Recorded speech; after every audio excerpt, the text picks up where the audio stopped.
Welcome to lawman to layman. आज हम बात करने वाले हैं नेगोशिएबल इंस्ट्रूमेंट के बारे में। Negotiable instrument act was pass by the parliament in 1881। ये एक बहुत बेसिक एक्ट है, ये बहुत टेक्निकल एक्ट है। कोई भी law graduate, once they graduate and they come into the profession of litigation, they can start off their practice through negotiable instrument act, क्योंकि ये बहुत बेसिक है और यहाँ पे सारे जो अजम्पशंस है, प्रिजम्पशंस है, वो दिए होते हैं कैसे क्या करना है। सो चलिए आज जान लेते हैं some technical aspects of negotiable instrument act.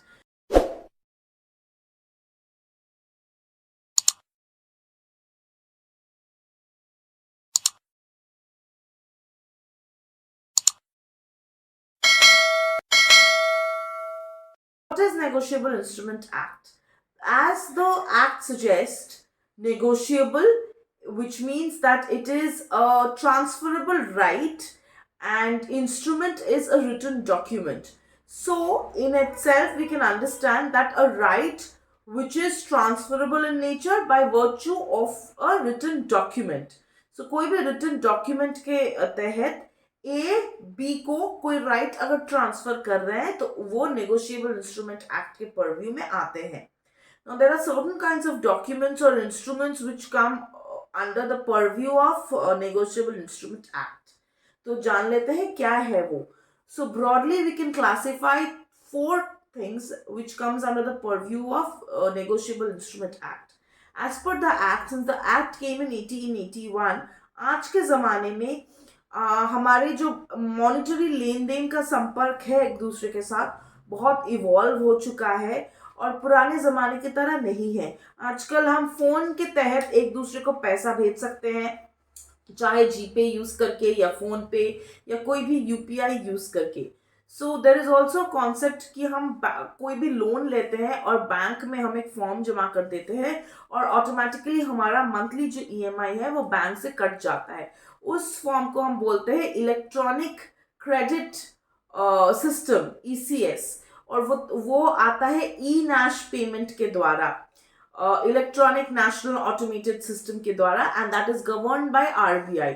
So the Reserve Bank of India, which is the head organization for all banking institutions in India, has come up with a circular in the year 2015 and later on has again time and again regulated their circulars, which says that even e-nash payments, which is essentially an electronic payment, comes under the purview of Negotiable Instrument Act. हम जब भी bank में खाता खुलवाने जाते हैं तो हमें खाता के साथ साथ एक चेकबुक भी दिया जाता है। यहाँ पे I would like to show all of you what how a cheque looks like. So ये एक चेक है जो कि दिख रहे हैं आपको, कोटक बैंक का चेक है ये सेविंग्स अकाउंट का चेक है। वैसे और तरीके के जो बैंक अकाउंट है, करंट अकाउंट में भी एक चेकबुक इशू होता है।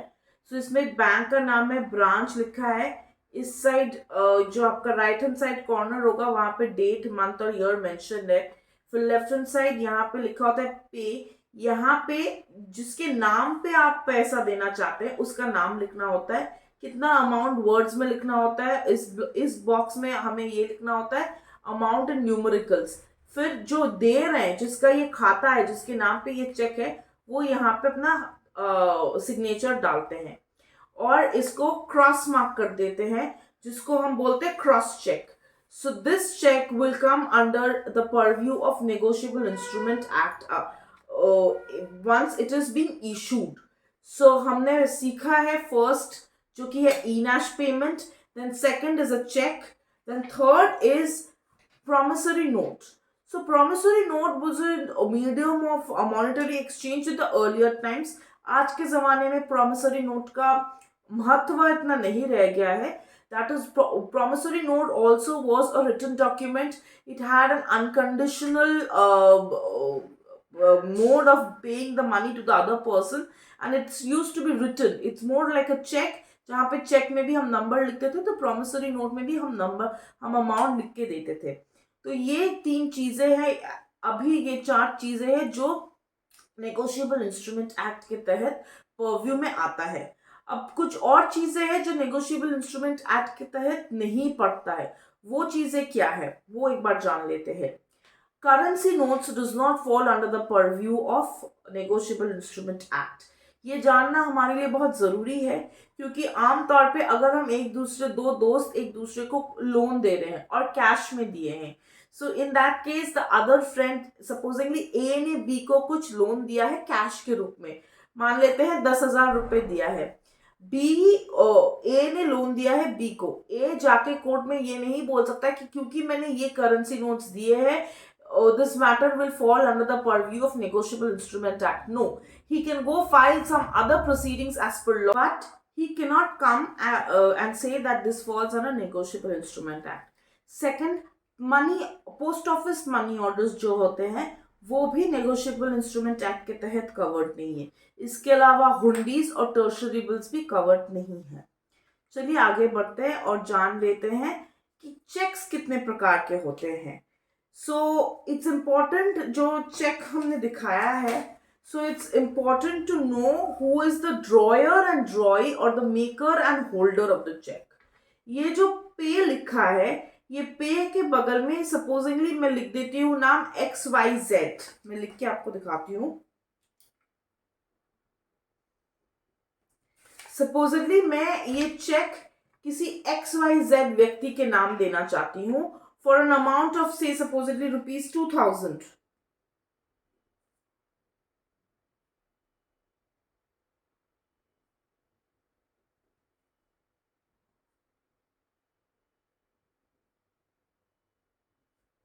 और मैंने एक फिगरेटिव डेट डाला है 01/02/2022।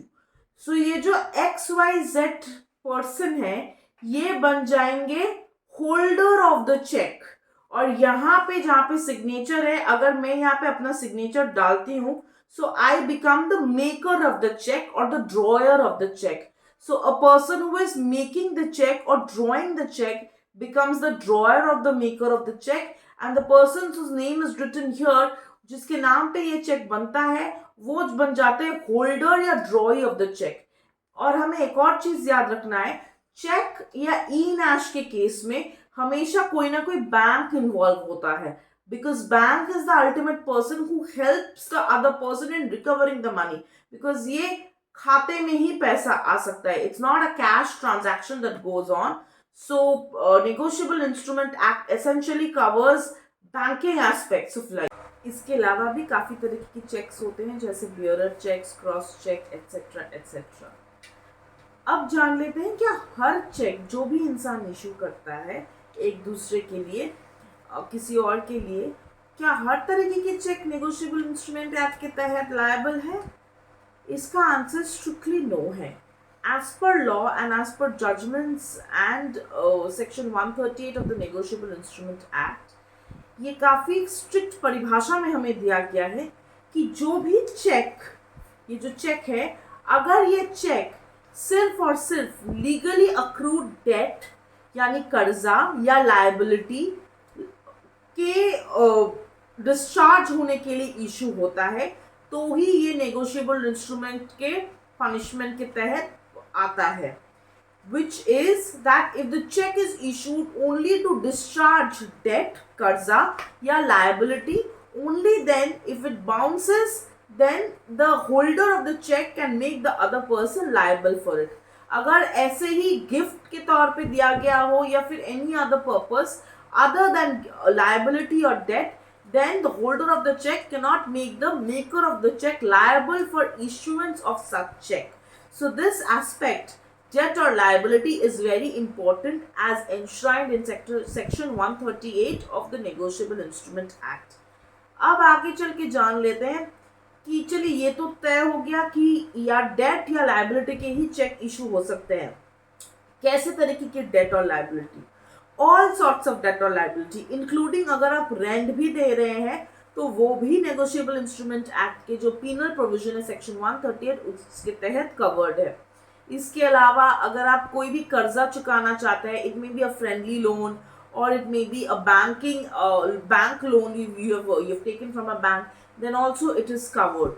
और एनी लायबिलिटी, अगर आपने कोई सामान खरीदा है और आपको वो पैसे आप चुका रहे हैं थ्रू आपने कोई सर्विस भी अगर ली हो, and you are paying that person for taking their services or buying a product through a check, then also you're liable for the penal provisions as enshrined under the section 138 of the Negotiable Instrument Act. Parliament का यही motive था ये section लाने के लिए कि समाज में जब व्यापार बढ़ता है तब आम तौर पे देखा जाता है कि कोई कोई लोग होते हैं जो पैसा बिना दिए हुए व्यापार करना चाहते हैं या फिर अवॉइड करना चाहते हैं। तो चेक तो दे दिया, पर अगर वो प्रूफ ना कर पाए कि वो किस लिए दिया है, तो वो he can avoid that, he can fool the other person or cheat the other person। इस चीज को बंद करने के लिए ही डेट और लायबिलिटी के चेक्स को पार्लियामेंट ने नेगोशिएबल इंस्ट्रूमेंट की जो क्रिमिनल ऑफेंस है सेक्शन 138 के तहत, which can maximum go up to 2 years of punishment and or fine और both, इसको लाए गए हैं। चलिए अब आगे चल के जानते हैं कि कैसे कैसे क्या क्या स्टेप्स होता है and how to proceed with it. Because जैसे कि हमने शुरू में जाना है, negotiable instrument act is a very time bound offence and it's a very technical offence. इस एक्ट में सारा कुछ दिया गया है और हमें कहीं इस एक्ट के बाहर नहीं जाना है। The interpretation is a strict interpretation as to be understood as per the parliament, and the courts in India also abide by that because to save time, and also because it's a very simple and a very statute which has to be interpreted very strictly। अब चलिए जानते हैं कैसे होता है ये। Supposedly ए और B दो लोग हैं, एक दूसरे से फ्रेंडली लोन लिया है। लाइक बी ने अपना मकान बनाने के लिए फॉर एनी पर्पस ए से लोन लिया है for a sum of ₹1 lakh. कोई लोन अग्रीमेंट भी अगर ना हो और अगर चेक या और अगर लोन ट्रांसफर हुआ है, इन द सेंस ए ने बी के खाते में 1 लाख रुपए ट्रांसफर किया है एंड उस लोन को सिक्योर करने के लिए ए ने बी से एक सिक्योरिटी चेक मांगा है। ओके, आमतौर पे जब हम व्यापार करते हैं तो हम सिक्योरिटी चेक मांगते हैं। सो बी अपने बैंक जो है वो एक सिक्योरिटी चेक देता है, भले ही वो अनडेटेड देता है, पर it's an interest free friendly loan, so he gives a cheque as a security for 1 lakh to A. Now it is decided between both the parties कि 1 साल बाद बी ए को पैसा लौटाएगा। अब 1 साल बीत जाता है और बी पैसा नहीं लौटा पाता है। ए बहुत बार अगर फोन कर लेता है या मैसेज भी डालता है, बी बोल देता है कि मैं नहीं दूंगा। इन दैट केस ए वो जो चेक मिला है उससे बी से security cheque, that was in lieu of discharging legal debt, because ये तो डेट था जो बी ने लिया था ए से। तो वो चेक में वो डेट डाल के, वो या तो वो डेट डाल के ही देते हैं, जनरली आमतौर पे ये देखा जाता है कि जो सिक्योरिटी चेक देते हैं वो डेट डाल के ही देते हैं, नाम अमाउंट सब कुछ डाल के। वो चेक जाके वो डिपॉजिट करते हैं। अगर वो चेक क्लियर हो जाता है, so in that case A is legal right is secured, A को पैसा मिल जाता है और उसे प्रोसिक्यूट, बी को प्रोसिक्यूट करने के लिए कोई राइट अराइज नहीं होता है। बट सपोजिटली वो चेक नहीं क्लियर होता है, वो चेक बैंक से एक मैसेज आता है, आजकल इंटरनेट बैंकिंग का ज़माना है तो हमारे सारे एक्शंस SMS पे आ जाते हैं। अगर एक SMS आता है कि the cheque that you have deposited of this number has been put on hold, और थोड़ी देर बाद मैसेज आता है that the cheque is not clear owing to these following reason, उसमें से कुछ भी रीजन हो सकता है। जैसे कि कई सारे रीजन में से जो पॉपुलर है वो है stop payment by the dryer. Dryer यानी कि होल्डर ऑफ चेक जो कि बी है, उन्होंने उस चेक के जो नंबर है वो नंबर देके अपने बैंकर को, जो अपना जो बैंक है बी का, उसमें एक चिट्ठी देते हैं कि अगर ये चेक कभी भी डिपॉजिट पे आता है तो आप इसको क्लियर नहीं कराएंगे, आप इसको स्टॉप पेमेंट कराएंगे। तो या तो वो रीजन होता है stop payment by drawer. Second reason आता है अगर बी के खाते में इतना पैसा ही नहीं है तो कैसे पैसा बैंक ट्रांसफर करेगा, तो second reason becomes insufficient funds और balance in the holder's account. Third reason जो देखा जाता है वो होता है account closed of the holder of the drawer of the cheque, जो जिसने चेक इशू किया उनका अकाउंट क्लोज होता है। तो जब बी ने चेक इशू किया था तब बी को तो याद रखना चाहिए कि उसने ऐसा चेक इशू किया था। अब अगर उसने पीछे से अकाउंट बंद कर दिया हो तो that also becomes a criminal offence and comes under the legal purview of section 138। सो ये 3 रीजंस होते हैं आमतौर पे जो देखा जाता है चेक्स ना क्लियर होने के। इन तीनों रीजंस में कोई भी एक रीजन अगर आता है, then the holder of the check, that is A in this case, can go and file a case. पर क्या केस ऐसे ही आप डाल सकते हैं या फिर कुछ आपको कुछ स्टेप्स लेने चाहिए? द आंसर इज आपको पहले चेक कोर्ट में केस दाखिल करने से you have to take some precautionary steps और mandatory steps which is enshrined in the act. क्या है वो step? It is important for A, who is the holder of the check, to issue a demand notice as per section 138B of Negotiable Instrument Act. ये एक demand notice होता है जिसमें कहा ये आप वकील की तरफ से भेज सकते हैं, वकील ही भेजते हैं इसको. आप कोई वकील के पास जाइएगा और उनको बताइएगा कि ये चेक है and this is the return receipt from the bank. किस वजह से बैंक को नहीं चेक मिल गया है, चेक नहीं क्लियर हुआ है, तो वो दोनों चीजें आप अपने वकील को देते हैं. आपके वकील क्या करते हैं? This is specially important for young law graduates. You go under, you can find formats in Google very easily these days. हमारे टाइम पे ऐसा नहीं होता था, but now it's available. So you issue a demand legal notice wherein you say that your client ये है, इन्होंने आपको फ्रेंडली लोन दिया था, जो नोटिस ही होते हैं, उन्होंने आपको फ्रेंडली लोन दिया था, उसके एवज में आपने ये सिक्योरिटी चेक दिया था. आज के ज़माने में आपका सिक्योरिटी चेक बाउंस हो गया ये रीजंस पे. आपको 15 दिन की मोहलत दी जाती है ये चेक क्लियर करने के लिए. अगर आप वो नहीं क्लियर कर पाते हैं तो आपके अगेंस्ट लीगल कार्रवाई शुरू कर दिया जाएगा. अब ये नोटिस इशू होने के जब से वो रिसीव करेंगे तब से जो मेकर ऑफ द चेक है, that is the person who has drawn the cheque, he has a timeline of 15 days to repay the money. And the act is very clear. If he sends a reply to the notice that does not vitiate the rights of the person who has sent the notice, एक जवाब भेजने से जिन्होंने notice भेजा है उनका कोई right इसमें इफेक्ट नहीं होता, क्योंकि सेक्शन बहुत क्लियर है कि आपको नोटिस का रिप्लाई नहीं, आपको पैसे देने हैं. अगर 1 लाख का चेक है तो आपको वो 1 लाख क्लियर करना है. और इसमें भी एक टाइमलाइन है. आप बैंक में जब चेक डिपॉजिट करते हैं और जब आपको विड्रॉल का जो स्लिप है जिसमें रीजन लिखा होता है, उस स्लिप से, वो स्लिप का जो डेट है उससे आपको 30 दिन तक का ही मोहलत मिलती है. It may be noted that it's only 30 days timeline that the holder of the check gets, who is the drawee of the check, to issue a legal notice. अगर आप 31 दिन पे चेक भेजते हैं विदाउट एनी वैलिड रीजन तो आपका action vitiate हो जाता है. You lose your right to recover the money. In that case you again have to deposit the cheque, and if it's cleared then it's good for you. If it's not cleared then 30 days from the date of receipt of why it is not cleared आपको फिर से time accrue होता है. ऐसे करके आप सिर्फ 3 बार ही time bye कर सकते हैं. And if you do not issue your legal notice within the legal limitation period, then you lose all your right.